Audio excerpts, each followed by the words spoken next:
नमस्कार साथियों, मैं वरेश कुमार महाराजगंज से पुनः आप लोगों के बीच में एक नए वीडियो के साथ आज हम लोग चर्चा करेंगे एक नई महामारी कोविड-19 के बारे में। साथियों, कोरोना वायरस ऐसे वायरस परिवार से है जो सामान्य जुकाम से लेकर गंभीर स्वरूप की बीमारी जैसे कि मिडिल ईस्ट रेस्पिरेटरी सिंड्रोम जिसे मर्स के नाम से जाना जाता है, सीवियर एक्यूट रेस्पिरेटरी सिंड्रोम जिसे सार्स के नाम से जाना जाता है, ऐसे बीमारियों का कारण बनता है। नोवल कोरोना वायरस की पहचान चीन के वुहान में 2019 में हुई। यह एक नया कोरोना वायरस है जिसे मनुष्यों में पहले कभी नहीं देखा गया। 2003 में चीन से ही सार्स नामक बीमारी फैली जिसका कारण सिविट कैट को माना गया, और 2012 में मर्स नामक बीमारी सऊदी अरेबिया से फैली जिसका कारण ऊंट को माना गया। साथियों, इस नए कोरोना वायरस की भी उत्पत्ति चमगादड़ से मानी गई है। दिसंबर 2019 से फैलने वाली इस नई बीमारी कोविड-19 का कारण चमगादड़ को मानते हुए ऐसी घटना जो वायरस जो पशुओं से मनुष्यों में फैलती है इसे स्पिल ओवर कहते हैं। 70 से 80% संक्रमित रोग पशुओं और मनुष्यों के बीच संचारित होते हैं जिसे जूनोटिक ओरिजिन कहते हैं।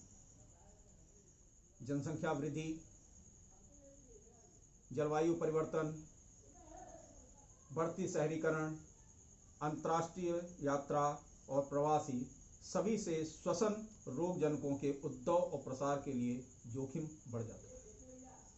आइए कोरोना वायरस के संबंध में कुछ जानें। ऐसे मामले जिनके कारणों का पता नहीं चलता उसे एटियोलॉजी कहते हैं।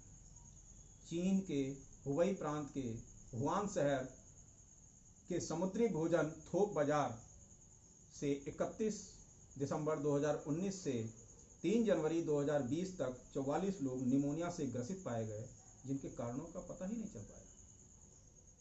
13 जनवरी 2020 को चीन से बाहर पहला कंफर्म्ड केस थाईलैंड में पाया गया और भारत में पहला केस केरल में पाया गया।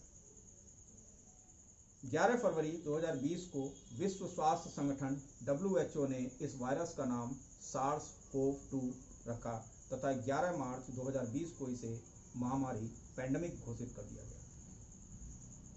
इस वायरस का नाम इसके बाहरी आवरण पर ग्लाइकोप्रोटीन स्पाइक्स के कारण कोरोना वायरस पड़ा क्योंकि यह एक मुकुट के समान दिखाई पड़ता है। आइए अब इसके लक्षण और रोकथाम के बारे में कुछ और जानकारी प्राप्त करें। इस लॉकडाउन के पीरियड में मैंने जागरूकता हेतु कुछ पोस्टर्स बनाए थे जिसे आप सभी देख रहे हैं। क्योंकि इसका कोई अभी तक इलाज नहीं है तो जागरूकता ही इसका सबसे बड़ा हथियार है। आइए जानते हैं इसके लक्षण और रोकथाम के बारे में। साथियों, आप देख रहे हैं इसके लक्षण: बुखार, सिर दर्द, खांसी, निमोनिया, सीने में दर्द, नाक बहना, सोर थ्रोट जिसे गले का खराश भी कहते हैं। साथ ही साथ अगर जब ये गंभीर रूप ले लेता है तो श्वेत रक्त कणिकाओं की कमी हो जाती है, कार्डियोवैस्कुलर डैमेज, किडनी फेल्योर और डायरिया जैसे रोग भी हो जाते हैं जो मृत्यु का कारण भी बनते हैं। साथियों, इसके रोकथाम के विषय में अगर देखें तो 5 रूप से मुख्य रोकथाम इसके अपनाए जाने हैं। पहला, हाथ अवश्य धोएं। साबुन या सैनिटाइजर से हाथ धोने की प्रक्रिया बताई गई है। साबुन और पानी से हाथ धोने के 7 चरण होते हैं। पानी हाथ में लें, पानी और साबुन हाथ में लीजिए, गीला करिए, उसे पाम को रगड़िए, हाथ को पीछे करके रगड़िए, सामने से दोनों उंगलियों को इंटरमिंग करके रगड़िए, थंब को रगड़िए, पूरे हाथों को रगड़िए और हाथ धो के उसको सुखाने का है।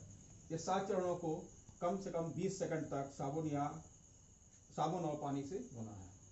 अगर हाथ में गंदगी, सॉयल के कण अगर नहीं हैं तो आप सैनिटाइजर का भी प्रयोग कर सकते हैं।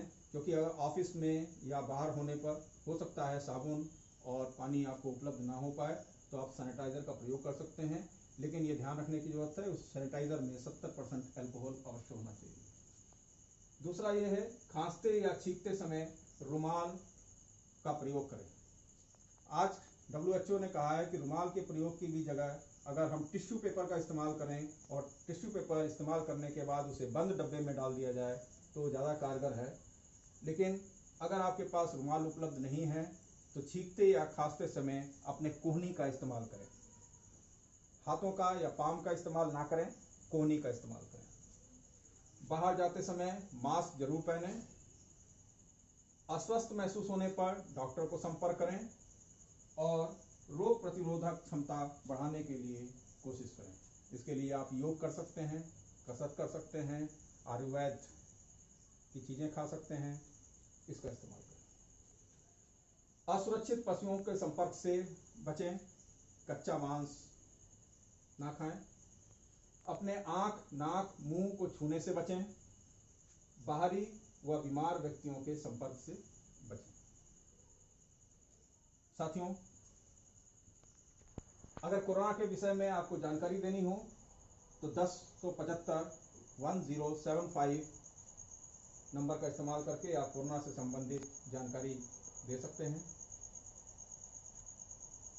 इसकी जांच की प्रक्रिया की अगर हम बात करें तो 3 तरीके की जांच बताए गए हैं। पहला मॉलिक्यूलर टेस्ट, दूसरा वायरल न्यूक्लिक एसिड, तीसरा सीरोलॉजी। मॉलिक्यूलर टेस्ट में पॉलीमरेज चेन रिएक्शन, जिसे PCR भी कहा जाता है, उसके सैंपल लोअर रेस्पिरेटरी ट्रैक्ट से थूक के रूप में और अपर रेस्पिरेटरी ट्रैक्ट, नाइजोफेरेंजियल और ओसोफेरेंजियल स्वैब के रूप में इकट्ठा किया जाता है।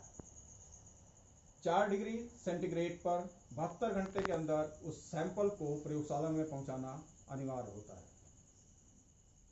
साथियों, लॉकडाउन हट रहा है, लेकिन कोरोना वायरस खत्म नहीं हुआ है और ऐसा माना जाता है कि आने वाले कई सालों तक हमें इसी के साथ जीना है।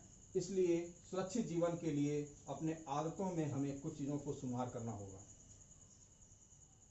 सबसे पहले हमें छूने से, हाथ मिलाने से बचना होगा।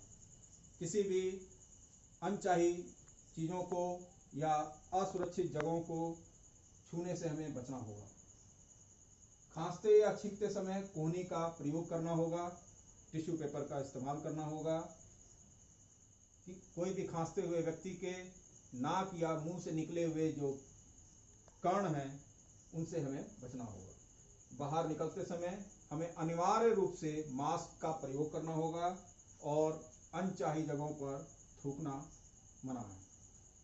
साथियों, डिजास्टर मैनेजमेंट एक्ट 2005 और एपिडेमिक डिसीज एक्ट 1897 और provision of Indian penal code 1860 के अंतर्गत सार्वजनिक स्थानों पर थूकना बैन कर दिया गया है। एक सजा के रूप में इसे देखा जा रहा है। तो मेरा अनुरोध है कि सार्वजनिक स्थानों पर थूकने से बचें। बार बार हाथ धोएं।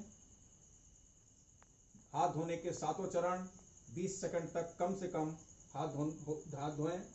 और अगर हाथों में धूल के कण नहीं हो तो आप सैनिटाइजर 70% अल्कोहल वाले सैनिटाइजर का प्रयोग कर सकते हैं। आँख, नाक, मुंह को समय समय पर छूने से बचें। दूरी बनाए रखें। कम से कम 6 फीट की दूरी मानक मानी गई है। भीड़ भाड़ की जगह में जाने से बचें। भीड़ भाड़ इकट्ठा करने से बचें। और अपने मोबाइल में आरोग्य सेतु और आयुष उत्तर प्रदेश, जैसा कि आप लोगों में देख रहे हैं, इसे अवश्य डाउनलोड कर लें। और कोरोना से संबंधित कोई भी जानकारी देने के लिए 10-175 का उपयोग करें। साथियों, ये कुछ चीज़ें मैंने आप लोग को कोरोना से संबंधित बताई। उम्मीद है आप लोग को अच्छी लगी होगी। इसे लाइक अवश्य करें। आप सभी का धन्यवाद।